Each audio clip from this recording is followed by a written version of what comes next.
Howdy folks, and welcome back to War Thunder with the mighty Jingles. It has been a while since I featured a War Thunder air realistic battle, and it's not because I don't enjoy watching good games of War Thunder. It's not that I don't want to put War Thunder videos up. It's more down to the fact that, well, if you have a look at the top of the screen, you can see exactly how long this particular battle, submitted by Kadrael, shown here flying his A6M2 Zero, in a realistic battle against the Soviets. This battle took up 33 minutes of Kadrael's life. And it is a good battle. But that's the problem when you're watching a War Thunder replay. The scorecard doesn't really tell you everything. Luckily, Kadrael submitted a fairly detailed description of what happened during this battle, because if I'd just loaded up the replay file and had a look at the scorecard in the replay browser, he gets 5 kills in a realistic battle, which is certainly nothing to be ashamed of. It's actually very, very good. But so many other people have sent replays in where they get double that number in a realistic battle, or that number in a simulator battle. So just looking at the scorecard itself doesn't really tell you there's anything special about the replay. And you could spend 33 minutes of your life sitting watching the replay, only to find out by the end of it that, well, it was good, but it wasn't anything particularly special. And it's not going to make the grade as a video. And that's half an hour of your life that you're not going to get back. Now, you multiply that by the number of War Thunder replays that people send in, and you can see why I have a problem picking War Thunder replays to show here on YouTube.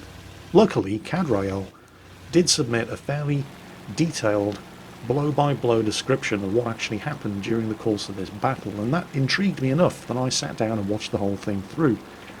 I'm quite glad I did, and I hope you guys are going to be glad I did too. First, a little bit of background information on Kadrael himself. He's a German player, but he loves his, well, all things Japanese. And his grandfather actually served in the Luftwaffe as a Bf-109 pilot during World War II. He was shot down on the Eastern Front, survived to be taken into captivity, and survived the rest of the war and several years after the war in Soviet captivity in a Siberian gulag, before being repatriated to Germany. Kadrael's flying the A6M2, the Zero, and the Zero is a good aircraft. Well, it was a good aircraft in its time. It was a very good aircraft in its time. At the start of World War II, it was an unparalleled dogfighter. It was fast, it was light, it was manoeuvrable, and it had pretty good firepower. But he's not fighting aircraft from the start of World War II. That's an IL-2M. That thing first flew in 1943. The A6M2 first flew in Manchuria, in China, in 1940. And while by 1940 standards the Zero packed a pretty decent set of firepower, not by 1943 standards. You can see the rate of fire of the 20mm cannon and the pretty weedy 7.7mm machine guns is just not very good, which means that the volume of fire that the Zero puts out against a target as tough as a Sturmovik means that unless you get a lucky hit on something critical like that, you could be here all afternoon trying to shoot him down. So, he's in an aircraft that entered service in 1940, and with the exception of the PE-2s on the enemy team, everything else on the Soviet side entered service at least by 1942, and in some cases later. So let's see what he's got going for him and what he's got going against him. On the plus side, he's definitely got the edge in manoeuvrability over anything on the enemy team. That comes at a cost, however, and we'll talk about that in a moment. He's also faster than most of the aircraft on the enemy team, although not the P-47 and not the LA-5. But he does have the manoeuvrability edge over both the P-47 and the LA-5. He's definitely lacking in firepower over everything on the enemy team. Even the P-47 with its 8 50 caliber machine guns has more volume of fire than a fully armed Zero with its twin 20mm and twin 7.7mm machine guns.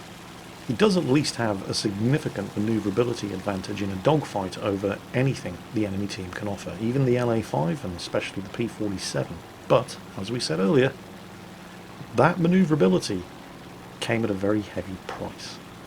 In October of 1937, the Imperial Japanese Navy issued a design requirement for a future naval fighter, which would become the A6M2. The design requirements were, how can we put this? Basically, they wanted the moon on a stick. They wanted an aircraft that could achieve speeds of 600 kilometers per hour, could climb to 3,000 meters in 3.5 minutes. It had to be armed with two 20mm cannon and two 7.7mm machine guns, and also be capable of carrying bombs on the wings. It had to be capable of cruising with external fuel tanks for anything between 6 and 8 hours. Every aircraft had to be fitted with a radio, which would also double up as a radio direction finder for long-range navigation, and it had to be small enough to be able to be operated off the flight decks of existing Japanese aircraft carriers. And there's more. All of this had to be done using existing 1937 engines. They basically wanted the moon on a stick. More on that in a moment, however. Kadrael's looking at his second victim, and this is a good choice to make, because that P-47 has gotten himself into a dogfight with not one, but three A6M2s. Now it's a much bigger, much more powerful, much faster, heavier, and heavily armed aircraft. But he's insisting on getting into a turning fight with an aircraft that, when it was introduced into service, achieved dogfighting kill ratios of 12-1. The P-47 should have simply run away. The other two Zeros started the engagement at the same altitude as him, and with his vastly more powerful engine he would have easily been able to outrun them. Kadrael did start with an energy advantage and would have had the initial speed advantage, but the Zero's a very light aircraft. The P-47 would, providing Kadrael wasn't able to get a lucky crippling hit on him, P-47 would have been able to outrun Kadrael as well, but instead he chose to get into a turning dogfight with three Zeros. Okay, Kadrael has a choice of two aircraft to go for here. There's that PE-2 down there, and there's a Sturmovik down there to his left. The PE-2 entered service at the same time as the A6M2, so that's more of a fair fight than going after the Sturmovik. And once again, of course, he's not fighting the PE-2 alone. One of the other A6M2s is also with him. PE-2 going into a dive, trying to build up some speed and outrun him, but the tail gunner has scored a hit. It's not critical, however. He's still flying, but here comes the Sturmovik. You don't want to be in front of a Sturmovik, Kadrael. And he knows that as well as I do. PE-2's down, and the swarm of Zeros are now bouncing that IL-2. Is it an IL-2M? I'm seeing some tail gunner fire coming in. It is an IL-2M. A 1943 design, and Kadrael's engine is hit, as is his fuselage. He's done some damage to the Sturmovik, but you see, this is the problem with the Zero. That speed and manoeuvrability came at a cost. The design requirements for this aircraft were ludicrous, and the only way the engineers at Nakajima and Mitsubishi were able to achieve the miracle that they did when it came to designing this aircraft was to strip out absolutely everything that wasn't 100% necessary in order to fit those two 20mm cannons, the two 7.7mm machine guns, the radio, the direction finder, and other essential pieces of equipment like the engine, the seat, and the pilot. Everything else had to go. No self-sealing fuel tanks, no armour at all. Most of the airframe was constructed from what at the time was a top secret, highly advanced aluminium, or if you're American, aluminum alloy, which was a revolutionary construction material, but was prone to corrosion, and that made it very brittle. That, combined with the complete lack of armour over everything important in the aircraft, the engine and the pilot, and no self-sealing fuel tanks, meant that when the Zero got hit by anything, it had a nasty tendency to burst into flames and explode. Of course, at the time of its introduction into service, 1940, it was very, very difficult to hit the Zero with anything, hence its kill ratios of 12-1. By 1943, however, a lot of things had changed, and the Zero no longer held the advantages that it enjoyed in the early years of World War II. It was still the world's longest-ranged single-seat carrier fighter aircraft, and it was still very manoeuvrable. But the thing about a fighter aircraft is that it doesn't matter what your range is, once you get to the end of that range you have to fight something. And the Zero was no longer engaging in turkey shoots against Brewster Buffaloes, P-40s and Wildcats. Instead, it was fighting Hellcats, it was fighting Corsairs, and it was fighting P-47s. And the pilots of those Hellcats, Corsairs and P-47s had had the stupid beaten out of them in flight school before they got anywhere near Zero in combat, by instructors who had scored victories against A6M2s and A6M3s and lived to tell the tale. New tactics had been introduced, which basically boiled down to stop trying to get into dogfights with Zeros, what are you, stupid? And these new tactics were very effective, because tactics and technology had moved on, but the Zero really hadn't. There was a limit to what you could actually do to improve upon an airframe that had already been stripped down to the bare essentials. You could add extra armour, you could add more weapons, load more ammunition for those weapons, give the aircraft self-sealing fuel tanks, but all of this extra equipment comes at a weight cost. And the lightness of the aircraft was what gave it its extreme manoeuvrability in the first place. Now you can compensate for that loss of performance by developing more powerful engines, and the Japanese of course did develop more powerful engines, but those more powerful engines were themselves heavier than the existing engine fitted to the original A6M2, so there was always that trade-off between speed, performance and manoeuvrability. And the Japanese did manage to improve the performance of the A6M2. There were several models of the Zero. The A6M2 was followed by a few versions of the A6M3, I think one version of the A6M4, two versions of the A6M5, and so on and so on. But none of this is much consolation to Kadrael, because he's still very much stuck in the seat of an A6M2, and he's still fighting aircraft that were designed years after his first flew. Another very important and often overlooked reason for the poor performance of the Imperial Japanese Navy against the Western Allies in the Pacific from 1943 to 1944 onwards had nothing whatsoever to do with tactics, it had nothing to do with the performance of the various different aircraft involved. It was down to what happened to the pilots from the individual air forces after they'd scored a couple of kills and proven themselves in combat against the enemy. A US Navy pilot, for example, who'd managed to score several kills against the Imperial Japanese Navy would be sent home back to the USA and put to work as a flight instructor, teaching new pilot recruits everything that he knew about fighting the Japanese. For a pilot in the Imperial Japanese Navy, that rarely, if ever, happened. Those pilots would stay with their squadrons until they were killed. So, new Japanese pilots coming through training were receiving only the most rudimentary flight training and very, very little, if any, combat training before they were thrown into battle against very well trained and motivated American carrier pilots. And motivation is also a very important and often overlooked factor, because when these new Japanese pilots were reaching their squadrons with only a couple of hours of basic flight training behind them, they were looking to the more experienced pilots, if any existed in their squadrons, for leadership, instruction and encouragement. But all these experienced pilots had to look forward to was death in service of the Emperor.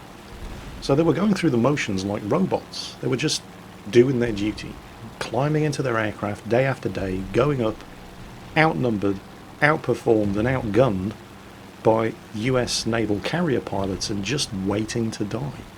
Most of them had no interest in even getting to know the new recruits, because those new recruits were likely to die on their first combat flight anyway. It's a very similar situation to what happened with the US Army and US Marines in Vietnam. Nobody wanted to know the new guy. Nobody wanted to make friends with the new guy. It was mostly a waste of time. They were probably going to die in their first 2 weeks in the bush anyway. Just as an example of how badly trained Japanese pilots were, I cannot remember the exact details, but I can clearly recall reading of an incident that occurred during the Philippines campaign between 1944 and 1945, and I think it was to do with the battle off Samar. Again, I'm not entirely sure of all the details, but I do know for a fact that large numbers of Zeros were being ferried from mainland Japan to bases near the Philippines where they could support the Japanese forces defending the islands. And the majority of those Zeros flown from Japan to bases near the Philippines never made it there, because the pilots had never received any navigation training.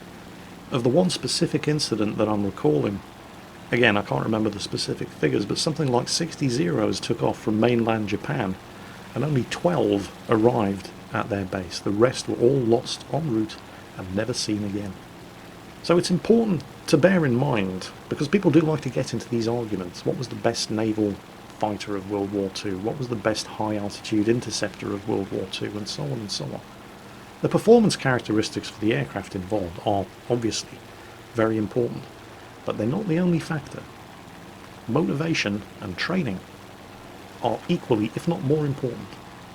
Anyway, back to the battle. Kadrael has taken the wise choice of assisting his only surviving teammate in another A6M2, although it's the Model 11 A6M2, so it's slightly more advanced than Kadrael's aircraft. And, well, he's attempting to help this guy out against the PE2 and not go one-on-one against the PE8 down there. Unfortunately, he's just not able to get over there fast enough. And so what should have been an uneven, those are the kind of fights we like to get into, 2-on-1 fight against a sole PE2 has now become a 2-on-2 fight. Actually, no, it hasn't. It's worse than that. The other A6M2 has been shot down, so it's now 2-on-1. He managed to very wisely avoid getting into a head-on pass against that PE2 and has slotted himself in on his tail, and the PE2's tail gunner appears to be reloading. So for the moment, no, bad news, he's reloaded. The Zero cannot afford to take hits, because it's made from a very light but very brittle aluminium, or if you're American, aluminum alloy. And when it gets hit, it likes to shatter, break apart, burst into flames and explode. Now he did get close enough that he was able to score some significant damage with his 20mm cannons on that PE2, and it looks like he's about to stall, and he has at least managed to nail that guy's tail gunner. But he's about to get more problems from this PE8, who has a lot of forward firepower in that aircraft, substantially more than the Zero. And he scored a hit, and he's managed to take out one of the PE8's gunners as well, but it looks like the PE2 has crashed. He did so much damage to the tail of the PE2 that when he stalled, I believe that's what happened, the PE2 stalled in its climb, went into a nose-down dive, and with its tail control shot away, was not able to pull up out of that dive. So it's now 1 against 2, although at the moment 1 against 1. He has managed to kill one of the PE8's gunners, and that PE8 is obviously critically damaged. He's trailing a lot of smoke, but well, he's not the only one. That's an oil leak. Kadrael's engine is damaged, and he obviously wants to go and finish that guy off. But in order to catch him, he's going to have to head away from his airbase, because the PE8 is damaged. He's returning to base to land, repair, and rearm. Kadrael's engine is damaged. Let's say under the best possible circumstances he does manage to catch and kill that PE8. He then has to make it all the way back to his own airbase on a damaged engine which is leaking oil and is going to seize up. Probably sooner rather than later, because the Zero is a very fragile aircraft. And so he makes what I think is the very wise decision to let the PE8 get away, because he is the last aircraft left flying on his team and he cannot afford to die or crash land, or it's going to hand victory to the enemy. So instead he chooses to return to base, land, repair his aircraft, and get back up there. And shortly afterwards, he finds the Sturmovik, the IL-2M Type 3. Now, this is a very heavily armed and heavily armoured aircraft. It's one of the toughest single-engined aircraft in War Thunder.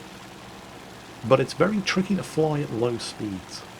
And unless I'm very much mistaken, it's possible that Sturmovik, momentarily at least, tried to climb to meet Kadrael's Zero, which meant that he started off at low altitude and presumably low speed, and then he sacrificed some of that speed to try to climb up to fight a Zero. And pilot kill. Well, yeah.